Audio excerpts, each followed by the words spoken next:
আমাদের দেশে খুব জনপ্রিয় একটি সবজির নাম হচ্ছে চাল কুমড়া।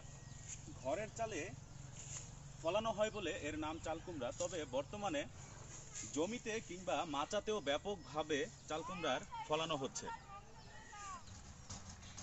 ভিটামিন, মিনারেল এবং ফাইবার সহ বিভিন্ন ধরনের পুষ্টি উপাদান রয়েছে এই চাল কুমড়াতে। পেটের ক্ষতিকারক বিভিন্ন ধরনের ব্যাকটেরিয়া দূর করতে সাহায্য করে চাল কুমড়া।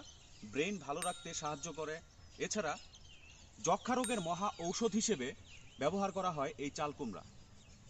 চুল এবং ত্বকের সৌন্দর্য রক্ষার্থে এই চাল কুমড়া ব্যবহার করা হয়ে থাকে। এতে এত ধরনের পুষ্টিগুণ রয়েছে।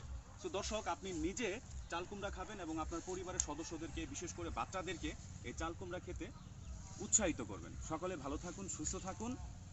আল্লাহ হাফেজ।